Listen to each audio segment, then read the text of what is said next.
podcast. 4 years ago, Ryan started this podcast with two of his best friends and me, Nick and Alex, who could not be here today. But we hope that next year all of us can be here.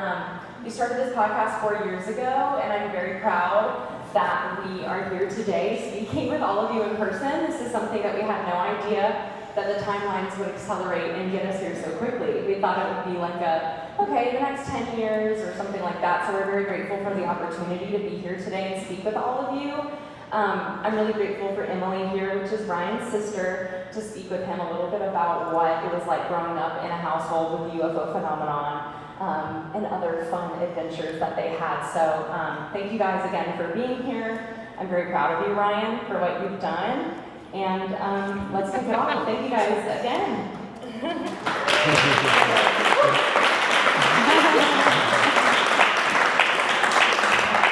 Hey, give it up for my wife. Didn't I score?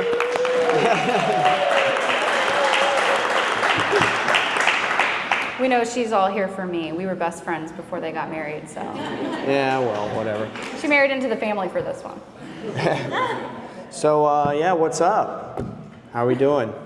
Good. This is really intimate. I'm digging this. But Best case scenario. Right, and we kind of had no clue what we were going to talk about until about 20 minutes ago. That's just typical Bledsoe style. We just kind of wing it as we go. And we thought it would be cool to take you guys on a journey of what it was like growing up with all this crazy stuff coming into our house. So, I mean, I don't know where you'd want to start. I wanted to start from the very beginning. Where did we first hear about the incident? So I don't think we've ever talked about this. Ryan, do you want to start? Like, what's the first thing? I think you've mentioned the first time you heard about it, but do you want to go over that real quick? Yeah, I mean, I've talked about it on the show sometimes here and there, but it's really a hilarious story to me. So when I was 13 years old, in the 8th grade, and my brother Jeremy was in the 9th grade. Yeah, so he was in high school, I was in middle school, my sister was in elementary school. So this was a weird year in my life where I would get home from school at like 2:30. My sister would go across town to be with my grandma. My brother would be in school for another hour. My mom and dad are off doing whatever. Junior's doing whatever. So there was a whole year of my life where I would come home every day and just be alone for like a solid hour. And over this year, I developed the routine of walking next door to be with my grandfather and my grandmother to watch The Young and the Restless. And I loved it. I mean, it was drama. And, you didn't talk when it was on. I mean, am I kidding? You're not allowed to talk No, when you don't Mama talk Faye is when watching The Young and the Restless is on. And, volume all the way up. Yeah. Oh, yeah, Papa was deaf. Junior? 5 o'clock every day. Well, for me, yeah, I mean, it was like all evening, but I'd get home around 3 o'clock, 2:30. And, one day was a little different because I got off the school bus coming over to watch The Young and the Restless with my grandfather. And he said something really weird that stuck with me for the rest of my life. And he said, "Boy, your daddy's been smoking dope and he saw green boogermen in the forest." And I said to myself, what does that mean? That's really weird. And, my dad gets home that night. My brother gets home. I think Junior was working with Dad at the time. And I get home, or Dad gets home, and I ask him about this. Papa said you were seeing green boogermen in the woods. And he's like, "No, really." And, they told us the story, and it was like my life was changed from that moment. And I just knew at that time that they were telling the absolute truth because I could see in their eyes, everything that they were explaining to me, and it was just unreal. And I don't know about your first time, but that was my first time. I don't know exactly. I wanted you to explain it first because Ryan was the first one who told me about it. So he had to hear it first, and then I got to hear about it. I don't know if it was that day or the next day, but Ryan was so excited. His first instinct was not fear. He was like, "Oh my gosh, we are seeing aliens," right? So he tells me this, and I'm 10, and I'm just like, all right, this is it. This is different. What are we talking about here? And at first, I believed it right away. I think I went to Dad and asked about it, and he I'll get into it in a minute, but he didn't remember the entire story at the very beginning. But Yeah, I believed right away as well. Ryan and I both were kind of wide-eyed, and I don't think the fear really kicked in until a little bit after it settled, right? At first it was like, whoa, what? What do you mean? And then it was kind of like, oh my gosh, this is really affecting our family. This is really affecting Chris Jr. This is like kind of intense, right? So we're very young. He's 13, I'm 10, and we're like Tweedledee and Tweedledum, and he's like, oh my gosh. And then it became very quickly like, okay, let's protect Emily and not talk about this thing. So then it was a little bit of a period of confusion, right? And I couldn't really get answers. So I'm just like, all right, well, we're seeing this stuff, but I don't know anything about it. I know, you know what I mean? So then we start seeing it. And of course, I'm building my own connection and understanding of what's going on from my own experience. But yeah, Ryan was really the first one who told me, and then it took off ever since. So Yeah, that sounds about right. I was always really interested in this stuff right from the beginning, and it was this craving. I mean, Dad could tell you better than anyone. He was telling me last year, and it was something that he said for the first time in 17 years that I was like, wow, I never thought about that. But you know, we were kind of having a moment, and he was telling me like he was so proud of what we were doing, building our house. Junior was living with me for 3 months. We were, you know, just, it was this amazing period in my life. And we had a lot of nights just chatting under the stars and everything. And he told me last year, you know, son, it was very hard for me to have young children coming to me and saying, Daddy, I want to know more. I want to know more. And not having all the answers that, that I was seeking. And, you know, he wanted to know more too. So yeah, and I had this craving to learn everything about it, you know, and it was unreal. It was like being inculcated with a desire to seek everything that I could seek. Flipping through my Bible, there's got to be something in here, you know. There's got to be some information here. Or going on YouTube, which had just come out the year before, by the way, 2006, and everything back then was this crazy Microsoft Word pasted music videos, you know, with Linkin Park over Dragon Ball Z or whatever was going on at the time. And it kind of became like a little mystery school situation where Mom was like, you know, we can't talk about this in the house. So me and the kids would sneak in secret to Dad's study, and we would talk about UFOs. And after hours, yeah, peeking through the blinds and like looking at them. You know, don't freak my mom out one time. She comes in and all of us are like on the couch looking through the blinds, and she's like, oh my, you know. Yeah, it was crazy. But what's important is, you know, when you're a child, you believe your parents. If you're 12, 13, 11, whatever, and your dad comes to you and says, son, I can fly, you'd be like, damn, I want to see. I believe you. But this was different than that. I believed him and my brother because of the look that they had in their eyes. But also, within a matter of days, we began to see for ourselves. And it was immediate. I mean, I'll never forget seeing all the lights in the sky and how they just, you know, we would, like she said, we'd be peeking through the blinds as a little family, seeing the orbs on the horizon, and we're like, what is that? You know, and he's like, I told you, you know, yanking me out of bed at 4 a.m, get up, oh God, I gotta get my jeans on, they're here, you know. Every night he's out there looking at the sky, seeing them, desperate for us to see, praying that we would see, and we would run out there, and it just became this this crazy event where, you know, we're all scrambling to get outside because he's like, they're here, I need you to see. And over time, this progressed to where we are now, which maybe we can get into a little bit later, where we're fortunate enough to be standing with crowds of 350 or more people, and seeing hundreds of orbs in the sky, and sometimes translucent beings come down with wings, you know, and it's been a wild journey, but yeah, I don't really know where to go from here. Quite the evolution. I kind of wanted to talk about how in that first year before Dad's regression, there was memory loss. He didn't remember everything. So we're wanting answers. We're seeing things too. What are we seeing, right? What is he saying? What is everyone saying we're seeing? Because everyone had an opinion about what we were seeing, and it wasn't always friendly. And so he couldn't remember things without getting headaches and passing out.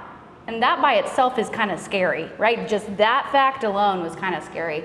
and the fact that it was kind of difficult for Chris Jr. For me, he's sitting right there. He's my idol. I love him, and my wonderful parents are in here with us today. But I was 10, he was 17, and that's like an adult to me, right? I thought he was grown, and That's a big boy. he's a big boy. Like he's tough. He is tough, and he rides dirt bikes off of ramps, and he's crazy.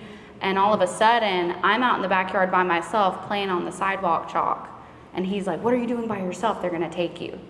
And that's scary, right? That by itself is scary, but the phenomenon itself, my experiences were not scary. And I say that with love because I have the most protective, best older brothers ever.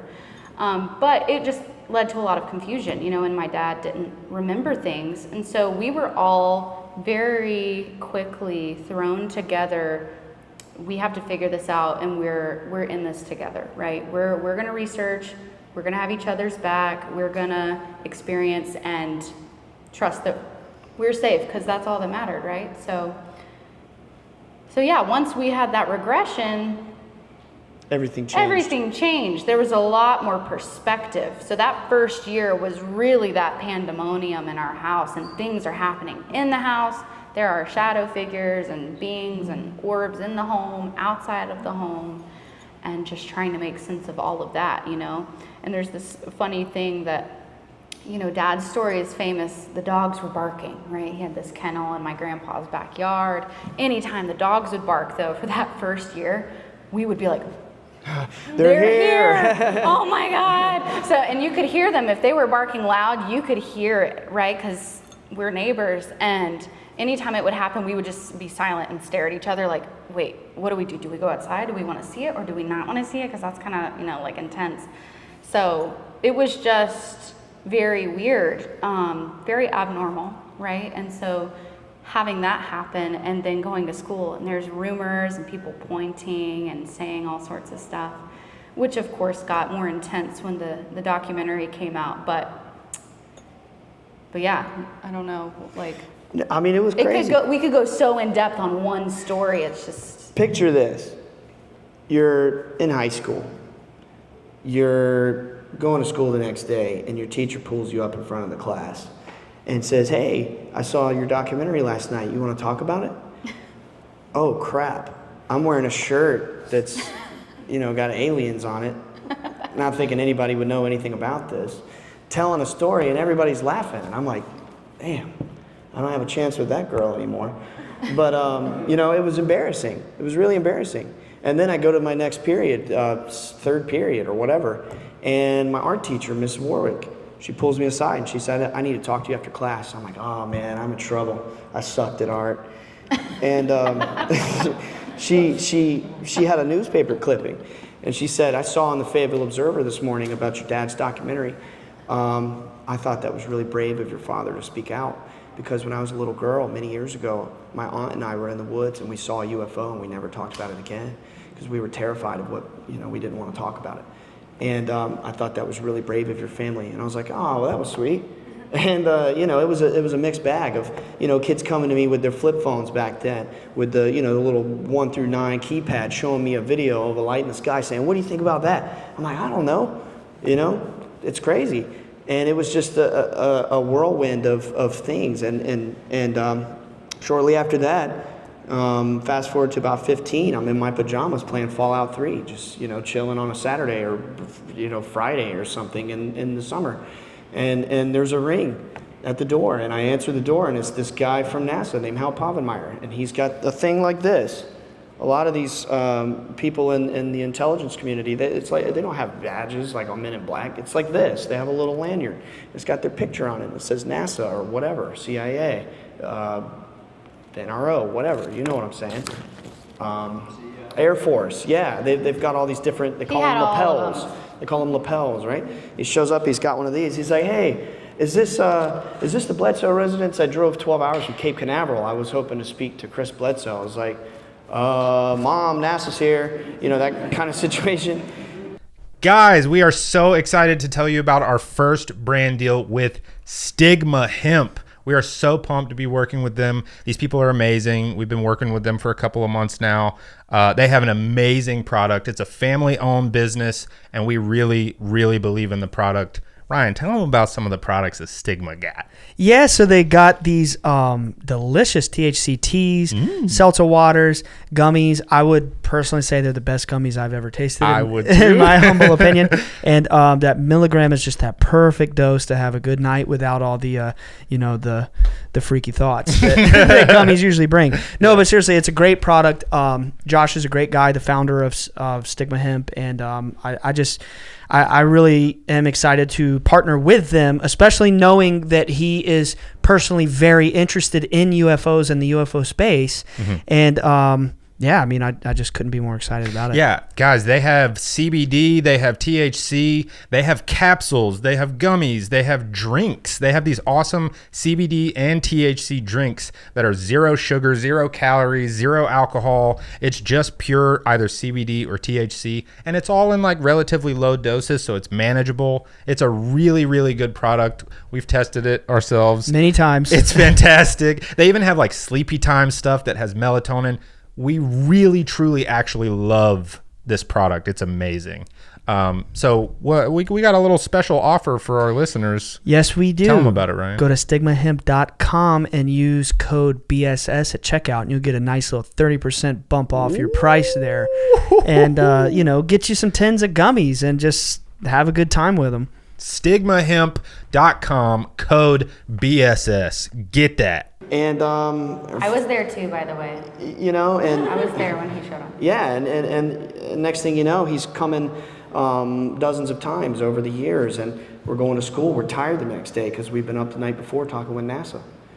Keep it a secret. Yeah, they're like, don't talk about that we're here. And at school, everyone's like, oh, you're crazy, right? We don't believe you. So we're not allowed to talk about this validation behind closed doors that's happening. So it was a little bit of the compartmentalization that was going on, right? Who am I when I'm in this room versus at home? And I think that's actually been a good thing for us, learning to manage, and not in any fake way, right? Not like that we were fake in any situation, but just learning how to observe and connect with people, and understand how to read the room a little bit. But yeah, NASA literally showed up at our door. It was crazy. And He loved Chinese food too. Yes, he and did. we always ate Chinese when Hal came over, every time. And he always slept in Ryan's bed, and he had to sleep on the couch. Well, it was offered. Or Chris Chris's Jr.'s. bed, I yeah. offered. I thought it was exciting. And he was the goofiest guy. He would say weird stuff like, I'm going to send you a bucket of monkey vomit. Just like as a joke, like so silly. Yvonne doesn't trust was a me because troll. she thinks I'm a damn horse thief. Yeah. We'd be... He was the silliest guy. He said, your ears are weird. We'd be riding in the car searching for tektites in the woods, and go to the gas station to get a Gatorade. He'd drop a penny on the table and just troll the cashier. This is so special. It had your name on it. You're such a beautiful soul. I wanted to give you this present. And they're like, It's like a nickel. He was a crazy character. And I wanted to give a special shout out, even though I don't think he's in here right now. I see Darren though, to the Monroe Institute. I don't know if any of you guys caught Paul Hynek's workshop. He's here. He's the CFO of the Monroe Institute, which is a very special place that I also wanted to talk about later. It was this gentleman from NASA who first came. His mentor was Paul Hynek's father. So, the more you know. Cool connection there. Yeah, well, shout out. So, let's go to Jim. Jim, do you want to take it away? I don't know. Like, Jim's an interesting guy. He's all business. He's very serious, and then he's not. He's also super goofy. I did want to say before we moved on from Hal that just in honor of him, because he did pass away, he very quickly became such a big part of our family. Once he realized we were telling the truth, he was part of the family, right? And he came around and was definitely there for my college graduation, my birthday parties, like Thanksgiving and all of these things.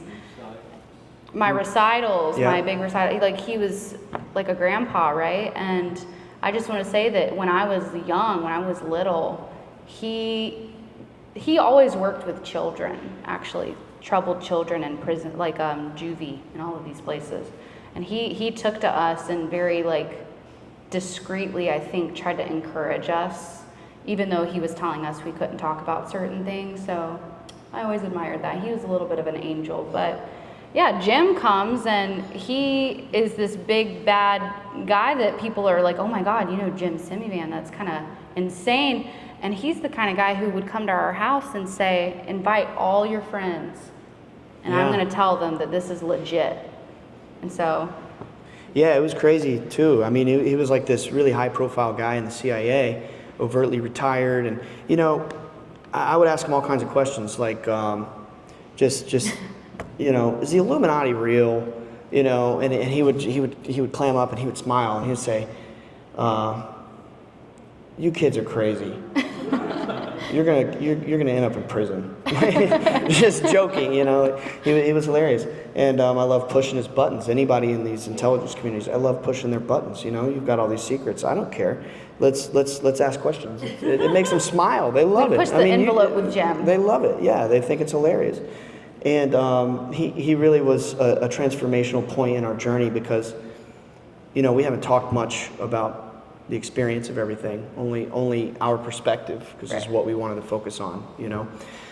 But when Jim came, it was a pretty big overt message of basically the CIA acknowledging its involvement and researching us and taking us very seriously. And you have to understand, for a little family who for many years was blackballed by the UFO community and by the Christian community, which is a part of our surrounding area, you know, in North Carolina. Nobody wanted to play ball with us. It was us 4 kids and Dad and Mom too, by proxy. I mean, you know, she wasn't always into it, but she was there. She was a part of it, and you know, here we are. And you matched the vibe, by the way, of the conference. You got the shawl with the crystal necklace. I mean, Mom is decked out. She's having a blast. We cannot keep tabs on this woman. Yeah. She is talking to every person at this conference. And so is Chris Jr. We thought he would want to hang out with us. Yeah, we see him twice a day. He's everywhere. He's having man. the time of his life. He's running this game. So But that's been special. yeah, Mom, you're dazzling. And so back to Jim.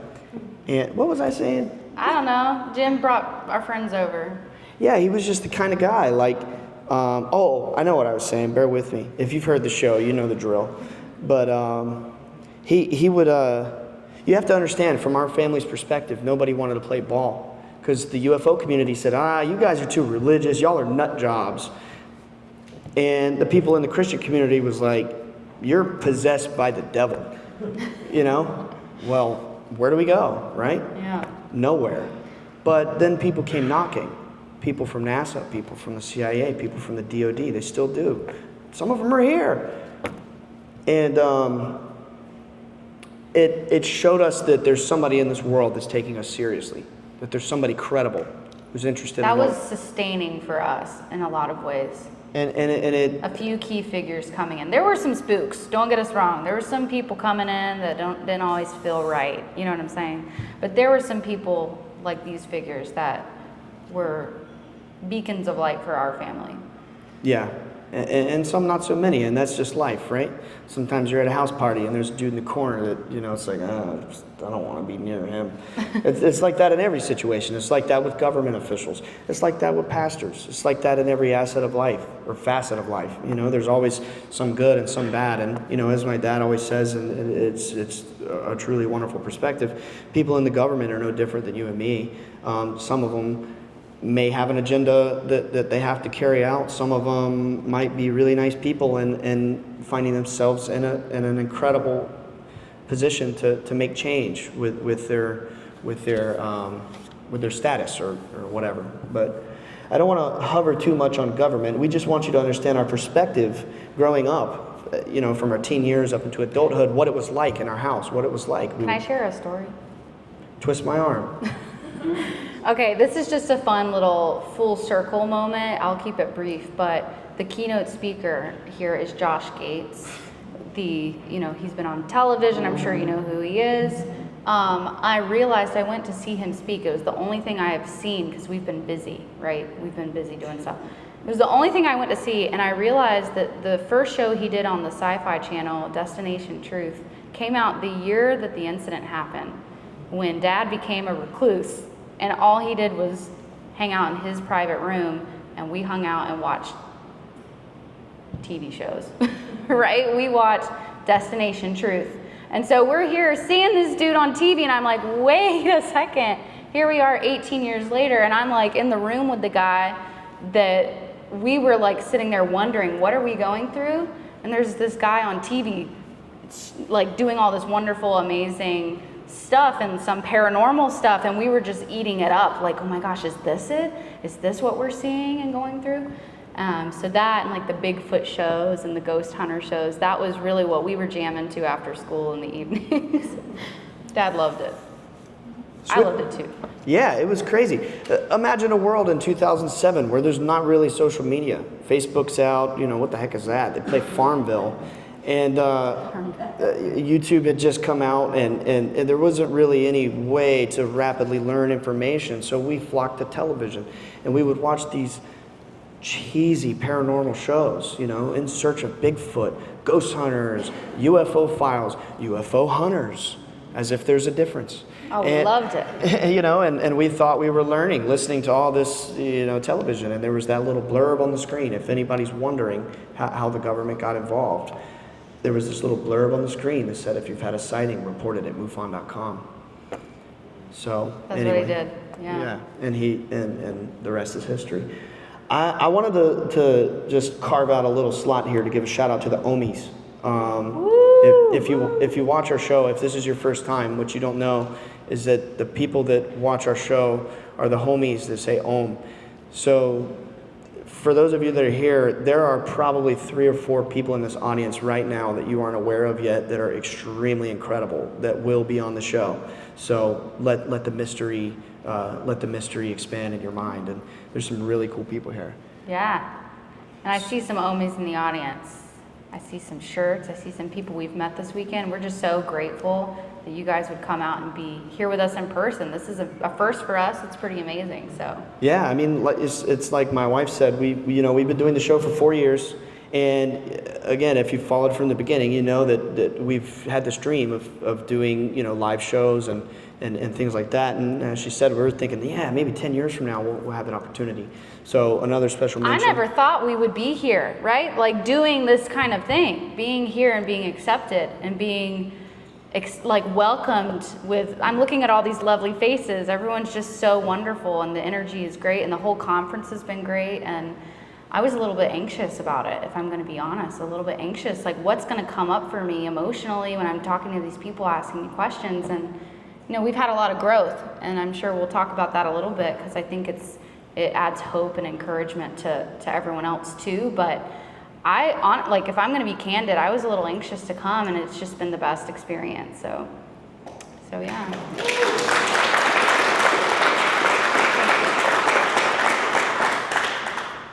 So we've kind of skipped our timeline here and hit a couple of things. So maybe we'll just kind of transfigure some things around on our list, and then maybe we could just kind of go off the rails like we usually do on our show. So my sister was kind enough to put me on a track here and write down some things that she thought we might want to cover. So it seems like you wanted to talk about Tim at your homecoming, which is hilarious. Yeah, so, okay, I'm just going to be very candid again here, if you'll let me. I started getting really annoyed with people showing up at our house. Like, oh my gosh, there's people camping in tents in my yard, strangers, and I'm just trying to do math homework, guys. I have to go to rehearsal, and I can't get in the kitchen because there are crowds of people in my house, right? And I'm like 12, right? I'm 13 or whatever, just trying to go to school, do my thing. A lot of them are government. A lot of them are people wanting healing that heard about us through the grapevine. So that's just a mixed bag. And at school, in our family and all the like circles, it's like, don't talk about this stuff. And then at home, there's these grown adults saying, talk about this. I want to hear your story. What are you seeing? And I just could not handle it sometimes, you know what I mean? And so sometimes I felt a little bit unsafe in my own home. I don't mean that in a really dark way. I loved it. I don't mean it in a dark way. I just mean I was, sometimes a little confused. Like, there's all these people here, and I think it was all worth it. I'm not regretting it, but sometimes I would just get annoyed, like, oh, I don't feel like talking about this stuff, right? Because I had been kind of conditioned not to talk about it. And so anyway, Dad's like, okay, we got another NASA guy coming. And I'm like, great, it's my homecoming night. Friday night, I'm running for homecoming. You're not allowed to miss it, Dad. If you miss my homecoming game, you're dead to me. So, I'm joking. So, I'm not joking. But anyway, I'm like, this guy, if he's coming, he's gonna know the drill. I put my foot down a little bit. I was proud of that. Anyway, Tim Taylor, this big dude, I didn't care. I was like, all right, come on in. You're coming to my homecoming game. So he comes into our house. He's very friendly, He's got this classified PowerPoint that is for the Bledsoe eyes only, trying to show us the stuff. And I'm sitting there like, I gotta go curl my hair. And he's literally like showing me images and stuff I'm probably not supposed to talk about, I don't know. And like handing me metal from Kraft and stuff. And I'm like, guys, I have not finished my makeup. I need to leave in 30 minutes. So he comes to my homecoming game. I ended up winning. So yay. I won 4 years, not to brag on myself. Anyway, he's in the photos out, he's holding my trophy like, look what I did. He's written about in American Cosmic as a ghost. He's supposed to not exist. He has this alias or whatever. Just picture in your brain, this guy is so desperately serious about his mission to come to our house and learn that he had to humble himself and go to a 15-year-old girl's football homecoming game. And that's the reality for us. That's been our lives the whole time.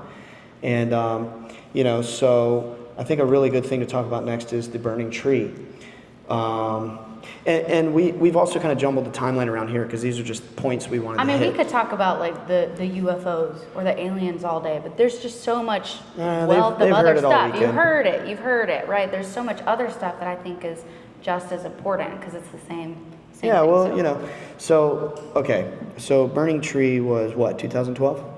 13. Okay, 2013. October 13th. Yeah, so here's what happened. It's Dad's birthday. Wasn't Allentown? No, it was 2000. It was 2012. It was 12. 2012. 2012, October 13th. Yeah, it was the weekend of your birthday or the week of your birthday, and we were celebrating that night next door. I could have sworn Hal was in town at the birthday party or something. It doesn't matter. But one year he did come for your birthday. I thought it was the same night, but it doesn't matter.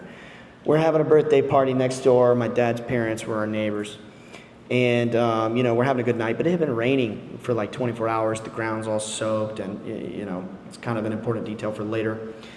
And party rounds out. We walk home. It's probably about 8 or 9 o'clock at this point. It's pitch black. We live out in the woods.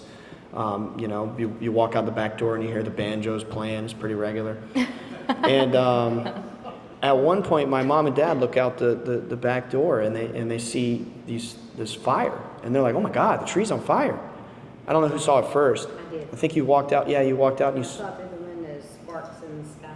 Yeah, our tree combusted in our backyard. It was this old tree that my whole life going to my grandfather's house. It was, Old dead It was tree. a dead tree that never grew. Carved out on And- the inside, and the inside was erupted in flames. Yeah, and I ran out there with my iPad because at the time I had this iPad and I was always playing little games on it or whatever, taking notes on in college, and I just always had it with me.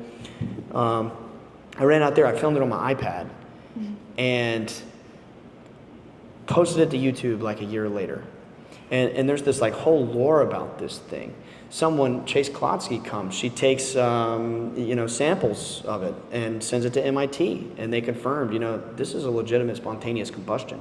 There was no combustibles determined by MIT, and people would come from around the world to see this tree. It became this crazy thing, and all this activity would happen around this tree, and this tree sprung forth new life, and it was like blooming bigger than I had ever seen in my whole life, all this life, and the trunk grew taller and all the leaves. And I mean, I don't know where you wanted to go with this, but. Yeah, I mean, I think it's just another example of like how weird it was just being us, but it was casual, right? We're just out there, Ryan's already out there, and I'm in the car with my friend driving home from marching band. He's taking me home from marching band, and I'm like, I don't talk about this stuff with my family because it's, weird, right? And I drive up in the driveway, and they're like, Emily, drive to the backyard. We drive to the backyard, and there's a tree on fire, and everyone's like, it just spontaneously combusted, oh my God. And I'm sitting there with my friend, and he just kind of drives away like, oh my gosh, like what is going on? And so it was always trying to hide it, but just so much going on, we couldn't really do that. So. It was crazy. Our friends were afraid to be outside in our yard. They thought they'd get eaten by Bigfoot. They thought, someone would come down and take them away. Ryan's friends made him walk with him to, we'd the car we'd be night. grown men, 22 years old. I got to walk them in their car. They're scared. And, he gets in the car, and I see an entity run by out of the side of my eye, and I'm like, oh, crap, and I hope they didn't see that. Just stuff all the time. I mean, that was reality for us. I don't think people, it's one thing to hear the story. It's one thing to look into Dad's eyes and see the kindness that emanates from a very deep place in his smile, and that he's telling the truth.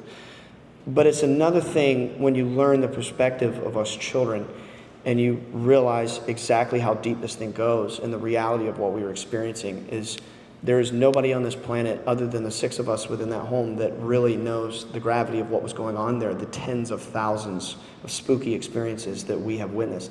We'll be sitting at the dinner table, and the dog walks up to the table. Back door's closed. We're trying to eat. The dog's begging. Dad gets up, takes the dog outside, shuts the door, comes back to the table. Mom was huge about eating as a family. We would always eat as a family. Put your phone away, uncross your legs, don't reach over the plate. I mean, it was very proper. Very proper. We eat as a family. And we're sitting there eating as a family. Get the dog out, Chris. Yeah, I think it was. And, he lets the dog out. We're sitting there another few minutes, and next thing you know, the dog walks up. Dad's like, what the heck? Lets her out, shuts the door. Next thing you know, the dog walks up again. What's going on here? The light outside just flips off. Dad walks outside the third time, take that dog out, shut the door. And we had these fixtures that, like, if you know, like an outside patio light, that it's a bulb, but then it has a fixture that's like screwed in place, so you can't reach the bulb unless you get a screwdriver, and you do all this thing where you unscrew it, you take it off. The thing was unscrewed, it was laying in the bottom. The light just flipped off, and he looked out the window. He's like, why is the light off? The light bulb was unscrewed. And there's thousands of things like that we've experienced that people can't comprehend until you experience it. A crash in the other room and everything's on the floor. Or, walking down the hallway and then something dives through the wall. I mean, thousands and thousands. People can't comprehend the reality that we experience as children. A tree bursting on flames in the backyard and then posting it to YouTube. I mean, it truly was crazy. And, so enough of that. Here shortly, I wanted to get into some Q&A. If anybody had any questions or anything. Just putting it on your radar. Do you want to be thinking of some questions? Is there anything else that you want to hit before we move on? Yeah, I think there's something that's come up a lot this weekend that I'm just really privileged to be able to say. And that is just that in our story, in our family, it was really us versus the world. And I might get emotional, so be on guard for tissues, okay? I'm a very emotional girly, but it's okay. It was us versus the world, and it's almost like if our family didn't exist the way it exists, each individual, the 6 of us, right? Each one is a landmark in this story that no one will ever understand. And so it's like, Earl, here we go. Give them here. Does somebody have tissues? Somebody.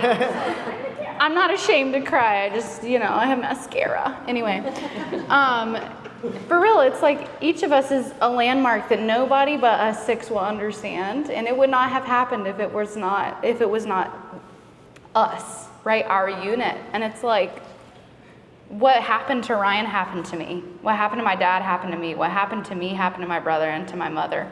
And it always felt like that. It always felt like, to me, what happened to my dad, his story is my story. His story is his story, and so on, right? And so it's amazing to hear people say, oh my God, your dad's story. And I'm just like... Yeah, I scratched my head a little bit. I'm like, I'm pretty sure I was in the house. It's really been part of our lives more than it hasn't, if you do the math, right? So I am just privileged to say I have the best parents in the world who kept us together and really And your instilled brothers that. are pretty cool too. Yeah. Yeah. They are pretty great, but it's just been a really lovely thing to be able to realize as an adult, just how hard they worked, how hard it was for them from their perspective. Because, it was hard for us at times, but they held it together, so. Yeah, I took it very personally when my brother and my father were persecuted as a young child, and I swore that it would be my life's mission to go out and try to, help them. And people in the government, some of them good, some of them, and they would say things like, don't go talk about this, people think you're crazy, and make you disappear, X, Y, Z. And I said, you know what, I'm gonna go talk about it. So I did my thing, and that's the story behind Bledsoe Said So. And shortly after that, it was like a year after we came out, then UFO of God came out, and it was this amazing coalition of things happening at once that has just changed our path forward forever. Yeah. And something I wanted to say is that, we're very grateful to be doing this. For us, there is nothing more important than imagine experiencing something so real and so visceral for many years, for more than half your life. I'm 31. This started when I was 13, so that's 18 years. That's more than half of my entire life. It's all I know anymore. And imagine experiencing something so viscerally, and then you look around and you see people around you and they have no clue about the UFO. Or you have people that go to church even, and they say, oh, well, I don't even know if I believe in angels. What? You read this and you base your whole life on this, but you don't. But the point is, it's not to knock anybody who's religious. It's not to knock anybody who's into UFOs. The point is, from my perspective, viewing individuals not knowing what to believe, not knowing where to look, not knowing how to connect with something that's beyond the physical, having the understanding that there is something that is really there. And then there are implications if you know that there is something that is really there. My friend Darren could tell you very well, as they teach at the Monroe Institute, that once you learn the truth that you are more than your physical body, and you experientially realize this fact, you receive a knowing within. You awaken to a greater reality where you say, okay, if I am an immortal, infinite being that truly never dies, and there is one unified consciousness that exists in some dimension that is beyond my comprehension, that is aware of my every action, and we are all equally connected to this one thing, doesn't it matter how we treat other people? Isn't there some sort of vibrational consequence when I do a harmful, because thoughts are things and thoughts have wings, right? Isn't there a harmful thing that happens in reality when I even think a harmful thought towards another individual? And that's the point of the UFO. It's not about, oh God, I can't wait to take a cruise in a TR-3B. Who cares? What good does that do for you? I could ride a Porsche and go probably just as fast, because it's real. You know what I mean? TR-3B, not so sure. You know what I'm saying? Get real. The point of this is a spiritual journey. It's about understanding the implication of all of this. We can talk about Area 51. We can talk about exotic tech. I don't care. God created everything. Something up there intelligently manifested this into existence, and your actions matter. There's a consequence when you think a harmful thought even.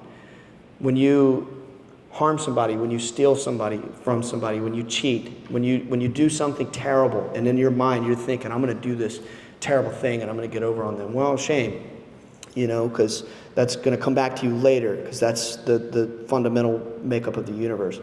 And this UFO thing has greater implications that I think my dad really is concerned about teaching from his experience. It has nothing to do with, let's talk about craft. You know how sickening it was What being it a child? looks like, what are the specs? Yeah. We're like, What do you mean? It had messages. Yeah. They're like, tell me about the craft. Tell me about the being. I want to tell you what it said. what it made me feel, how it changed everything for me internally, what it's doing, the healing it's bringing. That's what matters. So, I mean, it's cool to know what it looks like. You know, it's cool to see something. It's okay to ask because you want to see, right? It's cool. But like, really, why? Why? Anything we want in life is because of what we think it will make us feel. Anything you want, your desires, your deepest dreams, they exist because it's what you think it's going to make you feel. So if you want to see a UFO, why? Why do you want to see it? Because fundamentally, from the bottom of your subconscious and your psyche, there is a part of your little brain that's twitching and it's saying, I know there's something deeper. I know there's something up there that I'm seeking an experience with. It's a connection to something that is unknown and immaterial. And that's the whole reason people are into UFOs. And there's so much disinformation out there. People think it's, Pleakley from Lilo and Stitch, or they think it's Xenu from Scientology, or whatever the hell. But in their mind, they're so concerned that there has to be something that's real. Well, just like the mystic would say, like my friend NEXT would tell you very well, is that a mystic would be open to many perspectives, but ultimately, take that narrow path to understanding, what is real. And anyway, enough of my rant there. We could go on and on. Yeah, the point is there cannot be so many conflicting truths. The reality here is this: it is spiritual. And for many, many years, we were mocked for saying this, and we were ridiculed, and we were laughed out of town. Get the hell out of here, you're freaks. And now, We still get kind of joked on by a lot of the community. and now, about that, so. everybody wants to talk about consciousness. I love it. It's time. We are finally in our time that we were meant to be in. It's our time to exist and to be free and to tell our story with, and I think everybody's ready to catch up to this concept.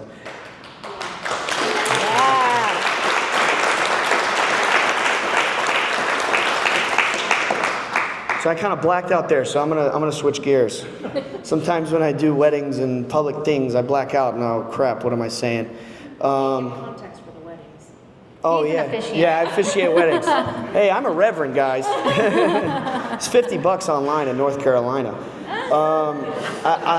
I wanted to switch to Monroe really quick because this is important because Alan Evans wanted me to talk about this because I'm going through the process of becoming an outreach trainer with them, and I'm really in love with the Institute and what it's about. And part of my family group here, there's a trainer here that we just had a very special event only 2 or 3 weeks ago where we did a private gateway experience, and it was an amazing first ever collab. I wanted to say for anybody who wants to have the scoop on Monroe, I'm not going to go all into the specifics and the details because I have probably 8 or 9 episodes about that you could check out, but I wanted to tell one more story, if that's okay, if we have time. I don't know if we're running out of time. Where's my friend who... We're 8 minutes left. Oh, okay. Well, then I'll make it quick. My wife, Jennifer, when we started dating, we had been together at this point for 2 years, and she believed, I want to see. And she's, calling her mom, come over, you got to meet this guy. He sees aliens or whatever. And her mother was always into ghosts and psychic material she's a huge fan of, what's his name? Josh Gates. She's a huge fan. Josh Gates. And, and she's always been into the paranormal as a child. She was open and she was ready. And for 2 years of being together, she never saw anything. And it frustrated her. And she thought, I don't belong here. Maybe this isn't for me. I don't deserve to be in this family. And I was saying, no. It's like my dad always says, it's not your time. You will when it's your time. They don't want to freak you out because these beings observe a free will. Imagine a mind that exists in a realm that sees our little world like little pieces of film. And they can arrange them in different perspectives, and they can see the past, the present, the future, in every direction of reality all at once. And they can see it all, and they can say, okay, at this precise millisecond when Yvonne is turning away to, take a puff of a cigarette or whatever, she'll bend over to do something and she won't see, and this huge flash will happen and 83 other people will see it. They think like this. Actually, I don't even know. I think it's even deeper than that. I think that they in some level, my dad would probably tell you, if you asked them nicely, that they probably suggest even for you to do these things, that they have an influence over the thoughts that are placed in your mind, and they kind of pull the strings in all of reality. They're very, very magical beings. And my wife was so frustrated because why can't I see I don't belong here? These thoughts are swirling in her mind. And my friend Jim Simivan and a couple of other people that are CIA peeps, Colonel John Alexander, etc., they start recommending the Monroe Institute in 2015 and the Gateway tapes. My wife starts listening to the Gateway tapes. Her grandfather just passed. Within a month, she started to have profound dreams of her grandfather. And then she started to have dreams that she was sitting out with my father in the yard, seeing lights in the sky, and they come down. And then it was within a matter of days she started to see orbs. And the whole point is that when she began this process, that it opened a doorway, I believe, for her to begin to experience spiritual things. And I just wanted to say that if you are the kind of individual who, there's two layers to this in my mind, that there's the heart layer, which is you have to be a kind and compassionate person. Otherwise, the phenomenon will flee from you. You're not ready. You don't have anything to do with this. You're not on the vibration. The vibration is... It has nothing to do with worth. It's just about where you're resonating, right? It's about your choices and how you emanate into the world. And then the other layer is, okay, I have a potential. I have maybe an inkling or a kernel of psychic ability. I just wanted to give a little shout out that the Monroe Institute is a place where those kinds of things can be explored very safely. And the Psy Game's coming up too. Oh yeah, and I wanted to hit that too. But let's quit rambling. I think we're running out of time here in a moment. Do we have time for any questions, or are we getting evicted? Are we evicted?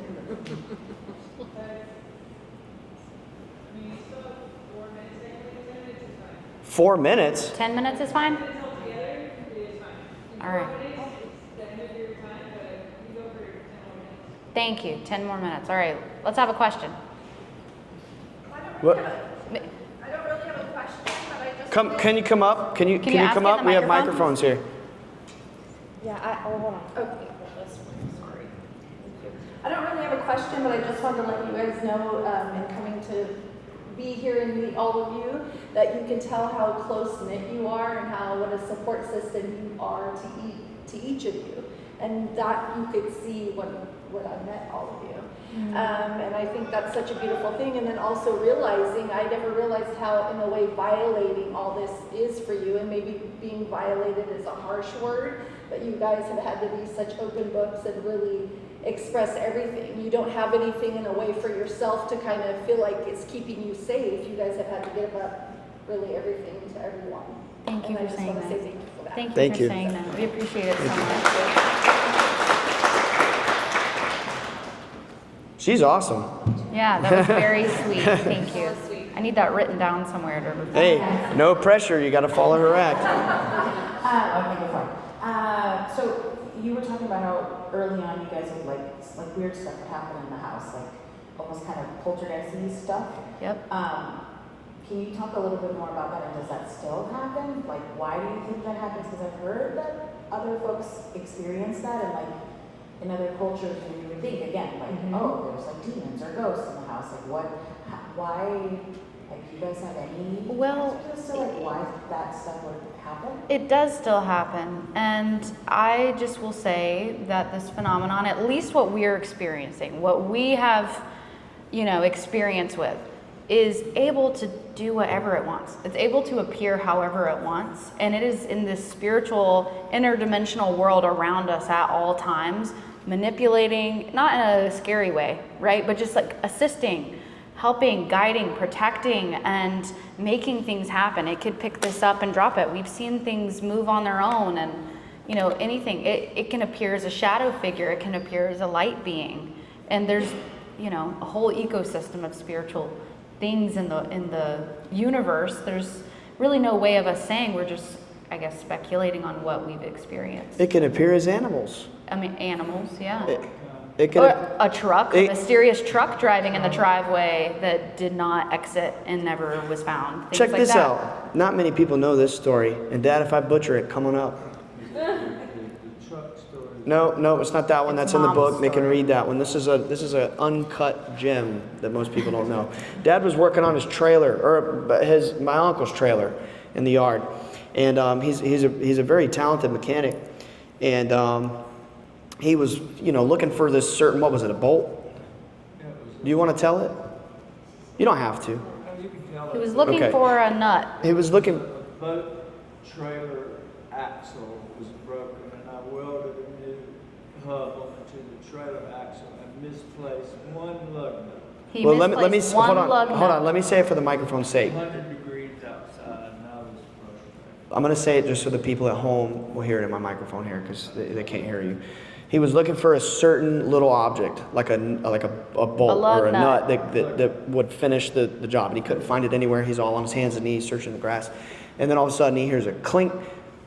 One fell right out of the sky, bounced off the trailer, and landed in the grass. And he had the exact little nut It's that he needed. humorous, right? This Yeah. is joyful. These experiences are silly. Wake up! That's what They can do anything to our reality. They are magical. Thank you. They are wonderful. All right, one more. Oh, this is my dude right here. I know. Hello, everybody. Hello, Hey. Bledsoe family. Birthday bud. What's going on? Contact in the desert. So that angle you were talking about earlier, I think is a very potent concept. How you're saying a lot of people are really interested in the nuts and bolts aspects of the craft and who these beings are, but not a lot of people are talking about the spiritual aspect. I mean, a lot of people are, but We're starting to. they're starting to. And what you talked about you consciously thinking about how you treat other people, how not stealing from other people, how you have to adjust your personality interaction with other personalities. If everybody could get to that level at the same time, that's how you change planet Earth. That's how you cultivate the consciousness. And I think that's probably the strongest reason why these beings are appearing. So like, if they appear and the byproduct is you or other people interacting better on the face of planet Earth, you're literally raising the consciousness vibration. So I guess my question to you, or if you've ever thought about this, is because this is real, there must be some type of mechanics behind it. I'm not saying it's mechanical, but there's a process behind it. And I'm wondering, or if I want your insight, if them appearing plus the way you act by treating other people, if one's a function of the other. And if that is one of the main reasons why they're showing up, to get us all to act like what you're saying. I'm going to be honest with you, Dedrick. I didn't fully understand your question, so I'm just going to riff it. I believe personally that it's all about the 7 Hermetic laws, and if that's funny to anybody, look it up, and your eyes are going to go, they're going to go huge. And I believe that these are the fundamental laws of the universe, and everything is vibration, mental. Everything exists within the one mind, the one unified consciousness, which we would call God. A lot of people get really iffy and prissy about the word God, and it freaks them out. I think that's ridiculous. I think that, the Hindus talk about God, or the Muslims talk about God. Everybody in the world talks about God. They're all imagining the same thing, which is some higher being, And I think that there are things beyond our physical comprehension that are not bound by material reality, and that because of the fact that there is because as the ancient sages talked about since the times of Egypt and probably beyond, that the universe is mental, that the universe is a mind, it's consciousness. There's one consciousness. And you could think of us like little thoughts within that mind, or as the Hindus would say, Brahma is asleep and we're all dreams we're all characters within the dream of Brahma. We're all a part of this mind that is God, and we're all little fractal beings that exist within this mind. We are fractals of God. We all, if your mom and dad get together, they have a good night. Next thing you know, they're strapped with a baby 9 months later. And your DNA it's real. It's science, people. And you, well, someday. But, your DNA is 50% of both of your parents. And it's the same thing with the spiritual. It's it's like you were telling me the other night, you're the single-celled organism, and then you're receiving the light from the stars over millions of years as we're evolving. And, if you believe evolution is real, I mean, you could take this angle from any angle that we are, as Carl Sagan said, we have star stuff. We are fundamentally a fractal representation of this most high being. It is God. You can say consciousness, I don't care what you say, don't get prissy. you know? It's just the knowing inside that there is something there. It created the UFO. It's a fact, you know? But to try to answer your question, which was so eloquently stated that I got lost a little bit, I think that these beings have a technology that is thought, that It's consciousness technology. it's consciousness, that it's as Jim Semivan, this very high level figure in the CIA told us, that they know, those inside, you know, everybody's like, you know, secret programs, special access, it's, you know, they have all this crap out there. When you really talk to the actual people who have the keys to this subject, it's a different experience than what you see on TV. Most of it's garbage. I'm sorry, it clicks. It's clickbait, you know, and it's programming. It gives you fear, and they hold that over you. But what they know in these agencies is that there is a spectrum of psychic existence, that you know, you go from rocks, which are probably having very low level vibrations, or, you know, even crystals, right? They have vibrational consciousness, up to plants and animals, and then you go up to humans, and then you go beyond that where you're not even physical anymore, and you're not so much physical, and you're more spiritual and immaterial. And you can, as Jim Semivan personally told me, what they believe in the CIA with their very limited knowledge of the phenomenon, because they're not experiencers for the most part, they're a bunch of eggheads running around comparing notes, coming to Chris Bledsoe saying, so tell me more, I'd like to take your knowledge to the Pentagon and brief this colonel and this general. They're not experiencers, people. They're just speculating with high-tech equipment, and that's reality. But what they believe in the CIA is that it is a spectrum of emanations, psychic emanations in existence. And they believe that the lady that my father has seen is a race of being that is like a god or goddess, godlike, that manifests reality with thought alone. So does that answer your question? That I don't think that there's no, and I think because of this they can manifest as metal. And maybe if you took a very fancy machine and you saw this orb, which if you've ever really seen one up close, like 2-3 feet away, it looks like, if you've ever been a fan of like H.P. Lovecraft or anything like that, I'm a huge nerd about it. They explain things as eldritch, that when you see it with your human eyes, it's like, oh my God, it baffles your brain and it shocks your psyche and you can't comprehend what you're seeing. That's what it's like seeing the phenomenon. And it almost seems like plasma. So I don't know, maybe you could speculate, okay, the orb is made of plasma. I don't know, I don't care. I care about what it has to say, Right. which is be humble, be kind, there's a new way of thinking, and there will be peace. And there's going to be a new knowledge, and that you know, we're going to shift into the age of Aquarius. So. Thank you. Before we end this, because we're out of time, is there anything Chris Jr. wanted to say? Not really. Okay. Y'all did a killer job. Thank All you. right. Well, we love our brother, we love our family, and everyone here. Do you want to end it with a bye, guys? Yeah, please. Bye, guys. Bye, guys. Thank you. What up, homies? If you like the show and want more, check out patreon.com/Bledsoe Said So. This will get you exclusive weekly bonus shows and access to our Discord community with hundreds of open-minded people just like you. If you want to represent the show, go to bledsoesaidso.com for merch. We have t-shirts, hats, hoodies, and more. For all future updates, follow us on Instagram at Bledsoe Said So. Same time next week.